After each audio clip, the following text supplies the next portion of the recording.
नहीं पाए जाते हैं पिता परमेश्वर, और प्रभु आपके भवन में आने पाते हैं मेरे खुदावन यीशु राजा। आपकी महिमा करने में पिता परमेश्वर हम सहभागिता होते हैं मेरे यीशु राजा। हाँ पिता परमेश्वर, अपनी उपस्थिति, अपने सामर्थ, अपने अनुग्रह को प्रभु, अपनी आत्मिक अगुवाई को पिता परमेश्वर आपने हमारे बीच में दिया पिता परमेश्वर।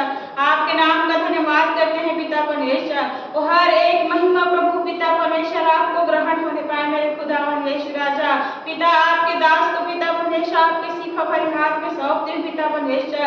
ओ पिता परमेश्वर, आपके वचन के लिए पिता परमेश्वर, आपके वचन को जो पिता परमेश्वर हमारे बीच में बोते हैं मेरे परमेश्वर पिता, दया करना, अनुग्रह करना पिता परमेश्वर। वो वचन यीशु हर एक लोगों में फलवंत होने पाए मेरे परमेश्वर पिता। ऐसी दया, ऐसे अनुग्रह को प्रभु पिता हर एक के जीवन में बनाए रखना पिता। और जितने भी पिता परमेश्वर ऑनलाइन से भाई बहन जुड़े हुए हैं मेरे यीशु राजा, हर एक पर प्रभु अपनी दया अनुग्रह को बनाए रखना मेरे परमेश्वर पिता। ऐसे आशीष को प्रभु हर एक के जीवन में देना पिता परमेश्वर, ताकि प्रभु हर एक प्रभु आपके नाम पर विश्वास करने पिता परमेश्वर अपने जीवन व्यतीत करने वाले में से होने पाए पिता। अपने शरीर, अपने देह, प्राण, आत्मा, हर एक चीज प्रभु आप में समर्पण करने पाए पिता परमेश्वर। हाँ प्रभु, धन्यवाद देते हैं पिता परमेश्वर। हर एक के जीवन में प्रभु आपने आशीष को दिया पिता। आपके दास को प्रभु आपके हाथों में सौंपते हुए प्रभु आपके वचन को पिता परमेश्वर हर एक के जीवन में प्रभु आज का वचन प्रभु हर एक के हृदय आत्मा में वो वचन काम करने पाए पिता। ऐसे मैं प्रार्थना करती हूँ प्रभु, धन्यवाद देती हूँ हर एक बातों के लिए पिता परमेश्वर कि आपने प्रभु हमारी प्रार्थना को सुना मेरे खुदावा। और धन्यवाद धन्यवाद के साथ प्रार्थना प्रभु यीशु के नाम से मांगती हूँ, आमीन। हालेलुया, परमेश्वर पिता का धन्यवाद। आज हम बड़े ही सुंदर विषय को देखेंगे कि परमेश्वर कौन है और परमेश्वर क्या है। क्योंकि परमेश्वर ने हमारे लिए जो किया है वो एक अद्भुत बात है। बहुत छोटे रूप में हम इसको देखेंगे। जैसे भजन संहिता 46:10 में वचन कहता है, चुप हो जाओ और जान लो कि मैं ही परमेश्वर हूं।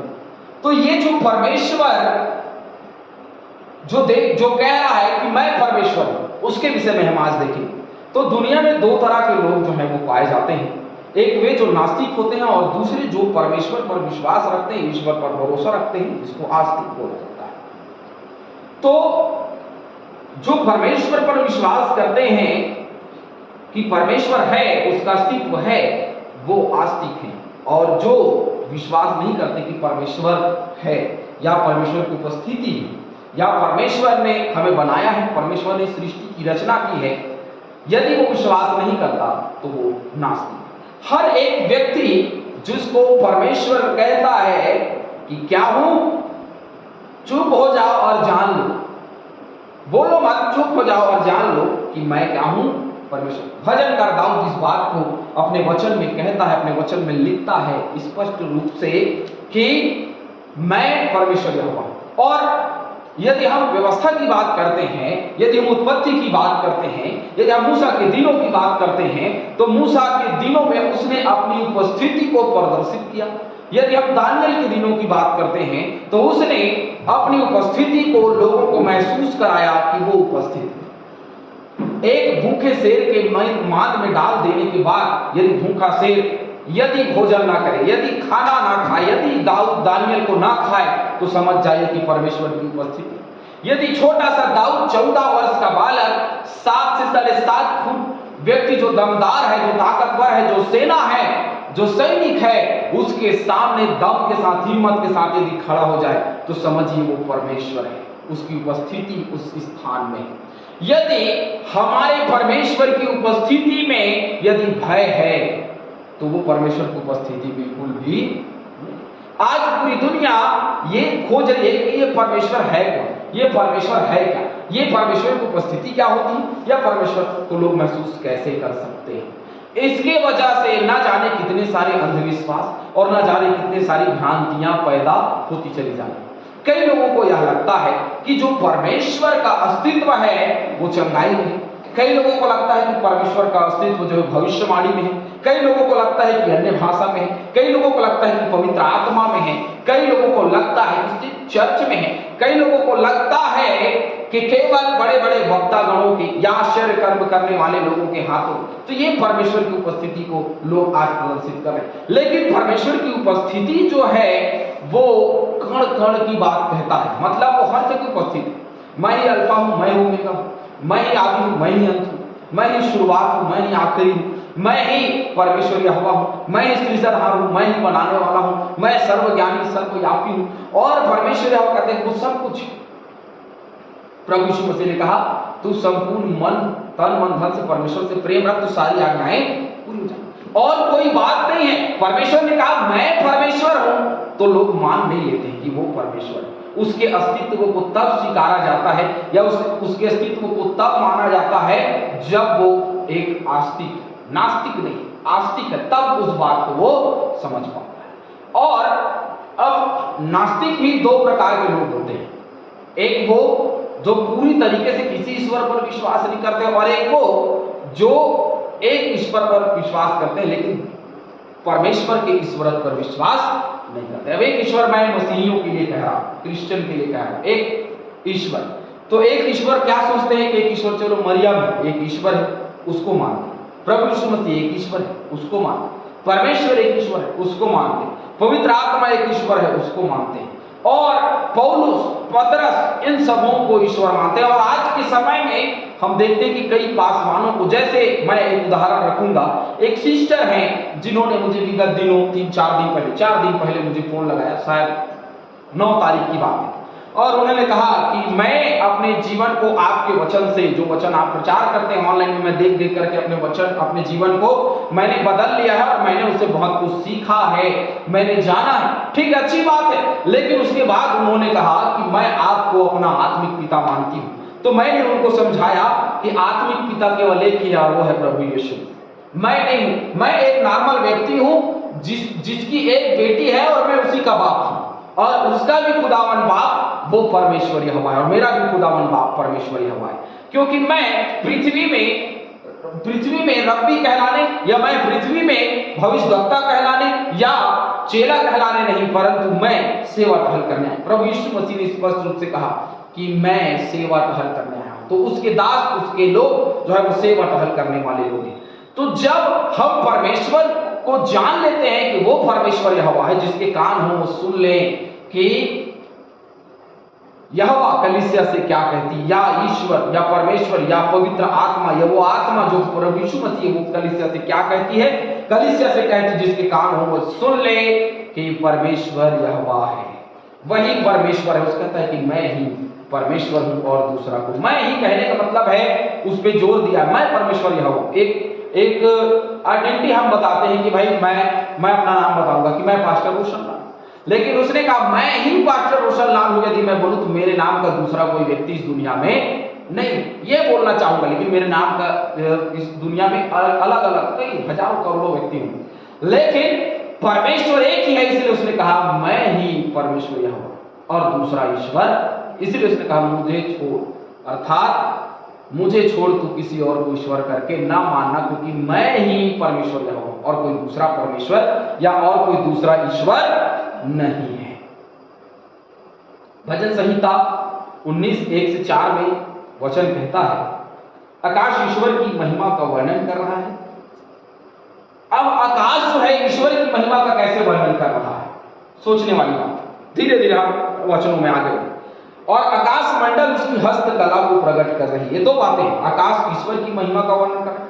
अब ईश्वर की महिमा क्या है, जो उसने बनाया है वो बहुत बड़ा है। भैया सूर्य बनाया, चंद्रमा बनाया, तारे बनाए, सबके अलग अलग काम है। और उसने बादल बनाया, उसमें से मेघ बरसाया, ये अलग अलग काम है। और यही उसके हस्तकला को दिखाते हैं कि उसने कैसे अपने हाथों से उसने सब कुछ रचा, सब कुछ बनाया। ये उसकी सरत्व को, उसकी महिमा को प्रदर्शित करती है। और सचमुच में जब हम आकाश की ओर देखते हैं, रात में, चांदनी रात में जब हम ऊपर की ओर देखते हैं, कितना मनोरम दृश्य होता है। और हम जब ठंड के दिनों में जब हम धूप को देखते हैं तो कितना मनोरम दृश्य होता है। जब हम गर्मी के दिनों में बादल या बरसात को देखते हैं तो कितना मनोरम दृश्य होता है, आनंद आ जाता है। ठीक वैसे ही वो परमेश्वर की महिमा को प्रदर्शित, उसके हस्तकला को प्रकट कर रही है। दिन से दिन बातें करता है और रात को रात ज्ञान सिखाती है। जैसे दिन दिन चला जाता है हम शिक्षा पाते हैं, रात को रात दर बीतती चली जाती है, हम अलग अलग शिक्षा को पाते चले जाते हैं। हमारे हर एक समय में अलग अलग समय होता है, आज अलग समय है, कल अलग समय, आज हम यहाँ हैं, कल कहीं हम और होंगे। और इस प्रकार से दिन जो है वो क्या होता है, बदलता चला जाता है और वो बताता है कि ईश्वर जो है वो क्या है। और कोई भाषा जहां उनका शब्द सुनाई नहीं देता है, ऐसा कोई जगह नहीं है। उनका स्वर सारी पृथ्वी पर गूंज गया है और उनके वचन जगत की छोर तक पहुंच गए हैं। उनमें उससे सूर्य के लिए एक मंडप खड़ा किया है। उसने सब कुछ बनाया है और रचा है अपने हाथों से, जो उसकी हस्तकला को प्रदर्शित करती। भजन संहिता 14:1 में लिखा है, मूर्ख ने अपने मन में कहा है कोई परमेश्वर है ही। यदि कोई ये कहता है कि कोई परमेश्वर नहीं है तो वह व्यक्ति क्या है, मूर्ख है, वो नास्तिक है। उसके बातों पे नहीं आना चाहिए, लेकिन लोग उन्हीं की बातों पर आते हैं। चलिए एक और वचन हम देखेंगे और उसको थोड़ी गहराई में जाकर के देखेंगे। रोमियो 1:20, उसने अनदेखे गुण, उसके अनदेखे गुण जिसको हम देख नहीं सकते, उसके अलग अलग गुण हैं, उसका गुणानुवाद करना बड़ा कठिन है। हम उसके कार्यों को अपने जीवन में गिना नहीं सकते, क्योंकि परमेश्वर यहोवा जैसे जैसे अपने कामों को करते चले जाते हैं, वो उसके काम जो हैं वो आशीष के तौर पे आगे बढ़ते चले जाते हैं। हम देखते हैं अपने जीवन में झांक करके देखते हैं क्या किया है परमेश्वर ने हमारे लिए। जब हम देखते हैं तो पता चलता है कि परमेश्वर ने हमारे लिए बहुत कुछ किया है, हमारे जीवन के लिए बहुत कुछ किया है, बहुत सारी आशीषें उसने हमको दी है। अर्थात उसकी सनातन सामर्थ्य और परमेश्वरत्व जगत की सृष्टि के समय से उसके कामों के द्वारा देखने में आते हैं, यहां तक कि वे निरुत्तर हैं। बाइबल का प्रारंभ जो है उत्पत्ति 1:1 से आरंभ होती है और लिखा है, देखते हैं उत्पत्ति 1:1, तो वहां लिखा है, आदि में परमेश्वर ने आकाश और पृथ्वी की सृष्टि, आदि में परमेश्वर ने आकाश और पृथ्वी की सृष्टि की। यहां से परमेश्वर की महिमा जो है वो प्रदर्शित होती है। यहां से हम परमेश्वर के उस सामर्थ्य भरे कार्यों को देखते हैं। और वो सामर्थ्य जो है इतनी शक्तिशाली है कि उसने पृथ्वी बनाया और उसने आकाश भी बनाया। भैया यहां एक आविष्कार, एक छोटे से आविष्कार के लिए इतना समय लगता है। एक छोटे से आविष्कार के हमने जैसे एक इस भवन को बनाया या हम अपना घर बनाते हैं, हमको महीनों लग जाता है, लेकिन परमेश्वर को कितना समय लगा आकाश और पृथ्वी बनाने में? कह दिया और आकाश और पृथ्वी। तो मनुष्य के सामर्थ्य और उसके सामर्थ्य में बहुत अंतर है और एक बहुत बड़ा गैप है जो मनुष्य नहीं भर सकता। लेकिन आज हम मनुष्य जो हैं ये सोचते हैं कि ईश्वर के उपस्थिति को कोई बाबा या कोई पासवान या कोई सेवक या कोई ऐसा व्यक्ति जो बड़ा पहुंचा सिद्ध व्यक्ति है वो पूरा कर सकता है। तो ईश्वर के उपस्थिति को या ईश्वर के आश्चर्य कर्मों को या ईश्वर के सामर्थ्य के कामों को कोई व्यक्ति जो है वो पूरा नहीं कर सकता। क्यों? क्योंकि जो एक शब्द में आकाश बना दे, जो एक शब्द में पृथ्वी बना दे, उससे बड़ा सामर्थ्य इस दुनिया में कोई नहीं हो सकता। मैं और आप एक ऐसे व्यक्तित्व में है, एक ऐसी भूल में है जो हमें कहीं और लेकर के जा रही है। आज लोग मनुष्यों को ईश्वर बना रहे हैं, आज लोग मनुष्यों को खड़ा कर रहे हैं। क्या अन्य, क्या सब, क्या मसीही, क्या गैर मसीही, सब आज किसी व्यक्ति को ईश्वर के तौर पे देखने लग गए हैं। किसी ने आंख बंद करके घड़ी बना दी, किसी ने आंख बंद करके कुछ और बना दिया, किसी ने कुछ और कर दिया, किसी ने कुछ और कर दिया, है ना?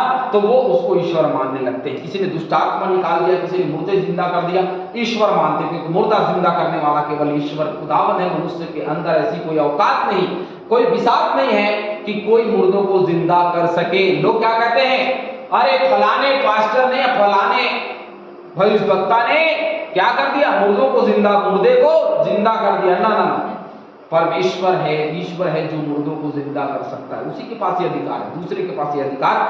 लेकिन बीच में प्रार्थना करने वाले लोग हैं, वो प्रार्थना करते हैं और उनके विश्वास के द्वारा उनको चंगाई मिलती है। मॉडर्न साइंस को यदि हम देखें तो उसमें 5 कारकों की चर्चा बहुत होती है। पहला, टाइम, समय। तो समय का जिंदगी में बड़ा महत्व है। आज के समय, मॉडर्न जो समय चल रहा है, आज के समय में समय का बड़ा महत्व हो गया है। क्यों? क्योंकि किसी के पास किसी के लिए समय नहीं, और समय है तो वो मोबाइल और अन्य चीजों में अपने जीवन में व्यतीत कर रहा है, अपने समय को वो बिता रहा है। लेकिन आज का समय जो है वो कम इसलिए है क्योंकि अपने भी ज्यादा समय बिता रहे हैं, दूसरों के लिए समय नहीं है। तो ये टाइम बदल रहा है, ये समय बदल रहा है। पहले के जमाने में लोग जो हैं वो गांव की गुड़ी में बैठते थे, चौराहों के चौकों में बैठ करके एक दूसरे से बातचीत करते थे, घर के आंगन में बैठ करके एक दूसरे से बातचीत करते थे।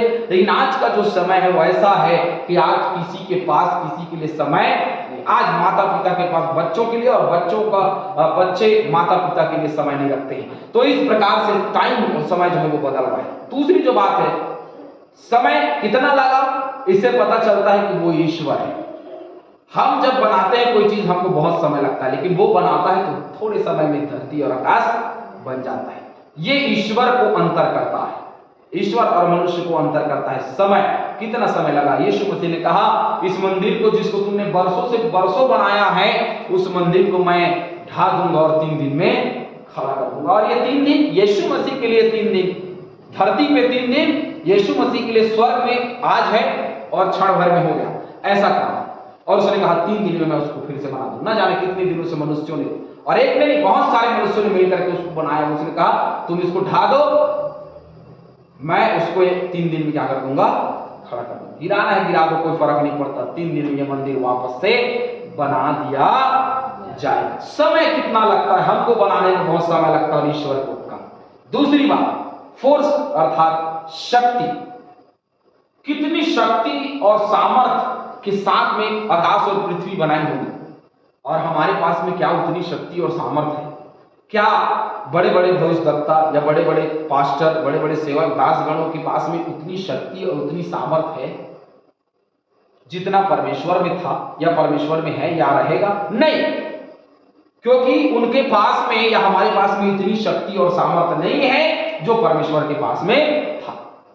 तीसरी जो बात जो अलग करती है वो है गतिमान या गति। कितनी गति से परमेश्वर एक जगह से दूसरी जगह जा सकता है। मनुष्य को समय लगता है, लेकिन परमेश्वर तो हर जगह है। और कितने गति के साथ में, कितनी तेजी के साथ में वो काम पूरा हुआ है। कहा और बन गया, कितनी तेजी, बहुत तेजी से। और यहां थोड़ा समय। और नूह ने जहाज 40 साल कई में बनाया। नूह ने जहाज 40 साल में बनाया। परमेश्वर चाहता तो 2 सेकंड में बना करके खड़ा कर देता, क्योंकि परमेश्वर कहता और हो जाता। स्पेस, ब्रह्मांड, जो ब्रह्मांड है, अंतरिक्ष है, कोई मनुष्य उसको बना नहीं सकता, न उसका कोई पार पा सकता। आज चांद में बहुत सारे लोग उतर चुके हैं, आज चांद में बहुत सारी चीजें कर दी गई, लेकिन आज भी मनुष्य वहां नहीं रह सकता, क्योंकि वो मनुष्यों के सामर्थ्य और शक्ति से परे है। लेकिन परमेश्वर वहां भी है, यहां भी है, हर जगह है, पूरे ब्रह्मांड में है, पूरे स्पेस में है, पूरी जगह, पूरे स्थान में है, जिसके ईश्वरत्व को मानना पड़ेगा, क्योंकि वो कहता है कि मैं परमेश्वर। आज उसके ईश्वरत्व को मानना पड़ेगा, क्योंकि किसी ने, आप खड़े होकर के देखिए बाहर में और सोचिए, खड़े हो जाकर और देखिए कि भैया क्या है, किसने बनाया होगा इसको, कैसे बना होगा ये। जब हम सोच के देखेंगे तो हमको पता चलेगा कोई ऐसी शक्ति होगी, कोई ऐसा सामर्थ्य होगा जिससे ये बनाया गया, और तब जाकर के ये पूरा ब्रह्मांड, ये पूरी सृष्टि बनी हुई है। तब पता चलेगा। ये जो नास्तिक लोग हैं उनके लिए बड़ा अच्छा जवाब है, पहले बाहर जाओ और देखो, और अपने आप को देखो, मनुष्य के शरीर को देखो, कैसे परमेश्वर ने सिस्टमेटिक ढंग से सबको बनाया है। मुंह से खाते हैं, हमको स्वाद लगता है, दांत से चबाते हैं, है ना, स्वाद लगता है, पेट में जाता है, पेट जो है वो पचाता है, और पचा करके भैया फ्रेश होते हैं तो वो निकल भी जाता है। और एक ऐसा अंग होता है जो उसी भोजन के तथ्यों को निचोड़ता है और निचोड़ करके शरीर में डालता है। एक ऐसा जगह होता है जो ब्लड बनाता है और ब्लड बना करके पूरे शरीर में दौड़ाता है, और एक पंप करता है, एक हम श्वास लेते हैं, नाक से श्वास अंदर जाता है। तो कितना सिस्टम है मनुष्य के अंदर में, जिसको परमेश्वर ने बनाया है, इसको क्या मनुष्य बना सकता है? अरे रोबोटिक तो हम बना सकते हैं, लेकिन रोबोटिक बनाने पर भी क्या रोबोट बन गया तो किसी ने उस पर जान डाल दिया? कोई जान नहीं डाल सकता। जो वो चिप डालेगा, जो चिप में जो डेटाबेस रहेगा उसी डेटाबेस से वो काम करेगा। हमारे ऊपर में कोई चिप डाला गया, कोई डेटाबेस डाला गया क्या? हमको एक मेमोरी दी गई है जो बचपन से चल रही है और वो मरते तक चलते रहती है और अलग अलग कार्यों के विषय में सोचती है। बड़े बड़े खोज किए गए हैं।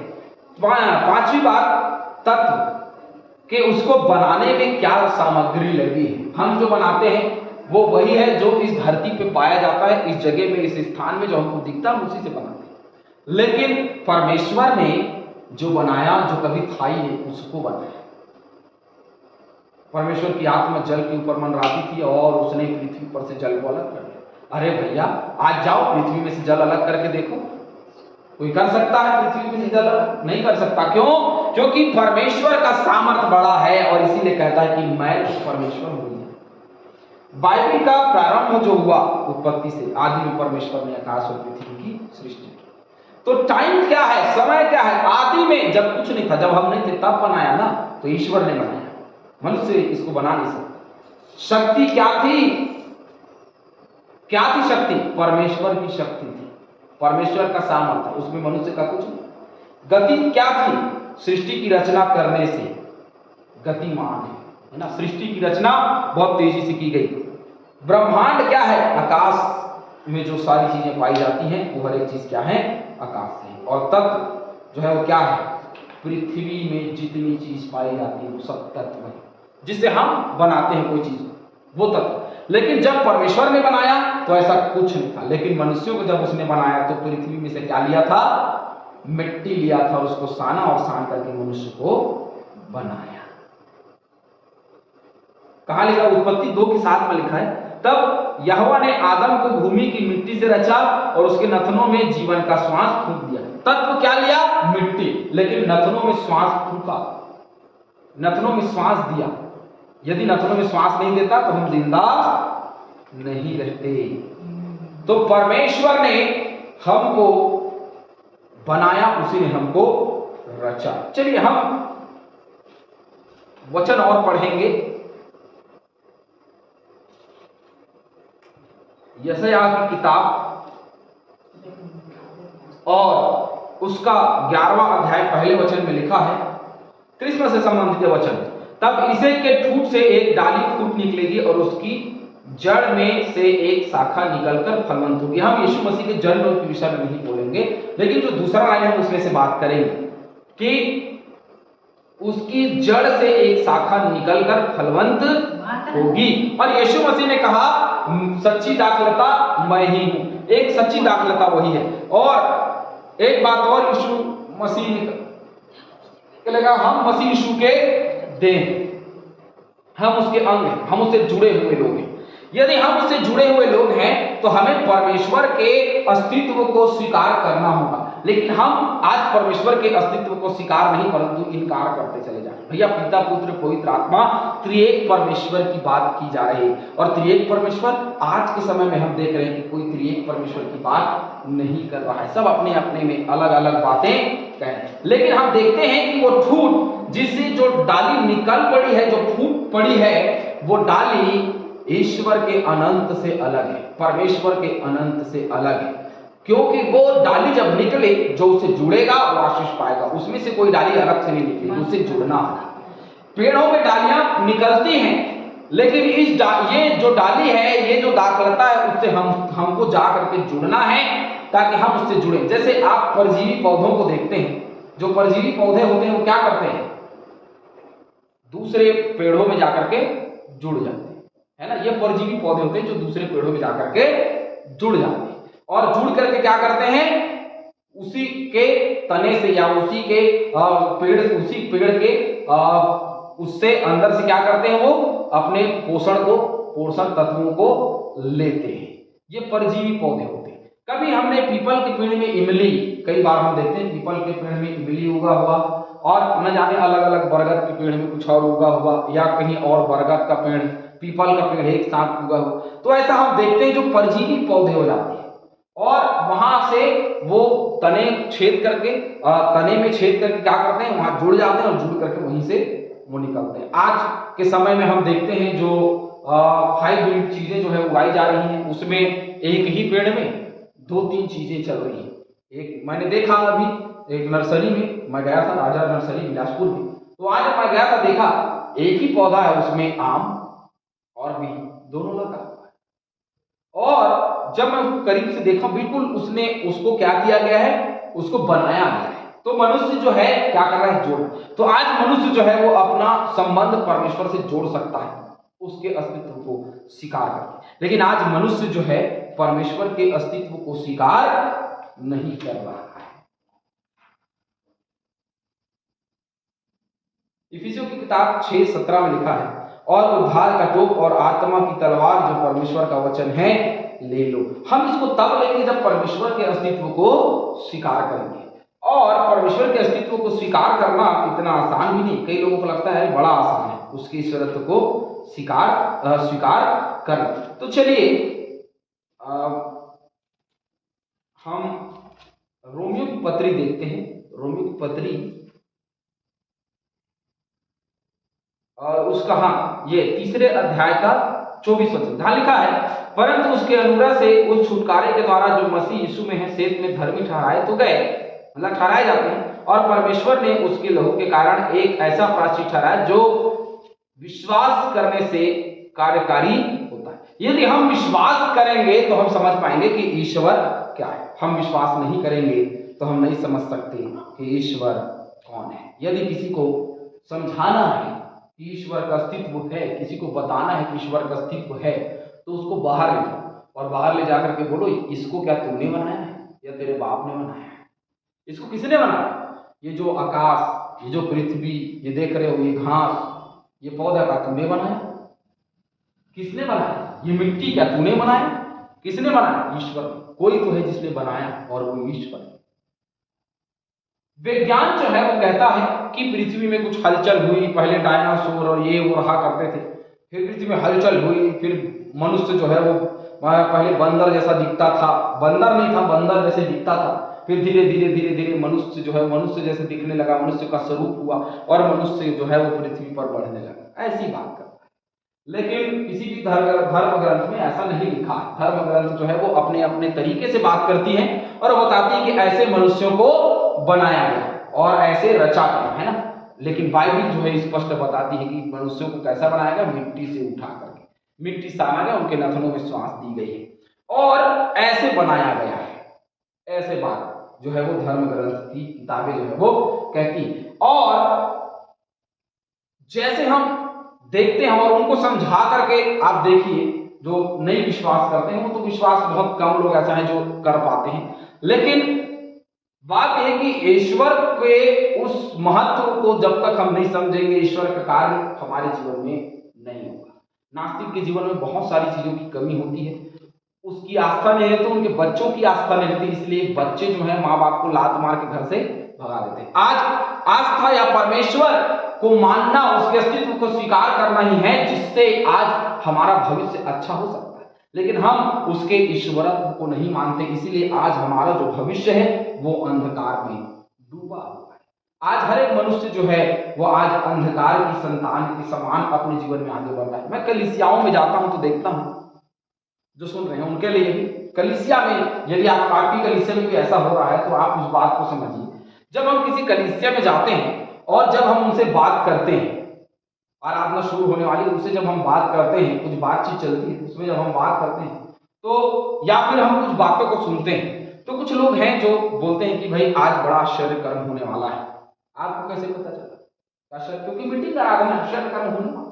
अरे आश्चर्य कर्म करने वाला परमेश्वर है, खुदावन बाप है। हम विश्वास कर सकते हैं कि हाँ आश्चर्य कर्म होने वाला है, और जो विश्वास करता है कि आज आश्चर्य कर्म होने वाला है, कहाँ? अरे मेरे जीवन में होने वाला, हाँ तो होगा, क्योंकि विश्वास आप करते हैं। लेकिन कई लोग आते हैं आराधना में इसलिए क्योंकि भैया आज खाना बना है, भोजन बना है, इसलिए वो आ रहे हैं। कई लोग हैं, मसीही लोग भी, विश्वासी लोग तो खैर आराधना में आराधना करने के लिए आते हैं, उनकी अपनी अपनी आस्था होती है, अपने तरीके से उनकी आस्था अलग होती है। मसीही लोग जो है, कभी भी आप किसी भी सम्मेलन में बुलाइए और बर्थडे में बुलाइए, विवाह के वर्षगांठ में बुलाइए या शादी के दिन बुलाइए, सब भोजन करने आए होते हैं। कब? का चर्च के जो प्रोसेस है वो खत्म हो जाए, पास्टर का जो प्रोसेस है वो खत्म हो जाए और हम भोजन करने बैठ जाए, हमको ताजा ताजा सुंदर भोजन मिल जाए। परमेश्वर यहोवा के अस्तित्व को अस्वीकार करके हम भोजन के अस्तित्व को स्वीकार कर रहे हैं, जिसको परमेश्वर ने बनाया, जिसको हम खुद उगा सकते हैं और खुद बना सकते हैं, हम उसके पीछे भाग रहे हैं। यदि ईश्वर फसल ना दे तो क्या फसल हो पाएगा? नहीं। कौन है जो उन फसलों में पानी देता है? कौन है जो बोरवेल से पानी निकालता है? कौन है जो हमको बल और ताकत देता है? आज मनुष्य का घमंड 2 सेकंड में चूर चूर हो सकता है तब जब उसका शरीर काम करना बंद कर दे। आज अस्तित्व को स्वीकार करना पड़ेगा। यदि हम ईश्वर के अस्तित्व को स्वीकार नहीं करते कि परमेश्वर है, नहीं करेंगे। यदि परमेश्वर है तो परमेश्वर है, और जो परमेश्वर के अस्तित्व को स्वीकार करता है वही मसीही है, और जो ईश्वर के अस्तित्व को स्वीकार नहीं करता वो मसीही है। जो चिन्ह और चमत्कार और भविष्यवाणी और दुनिया भर की बातों के पीछे भागता है, उसके लिए परमेश्वर ने यीशु मसीह को नहीं भेजा। उसके लिए भेजा जो ये कहता है कि मैं पापी हूं, तुच्छ निकम्मा, प्रभु तू मेरे लिए अनंत जीवन लेकर के आए, तू मुझे आज विश्राम दे। हालेलुया। प्रभु इन वचनों के द्वारा हम सभी को बहुतायत से आशीष दे। आमीन।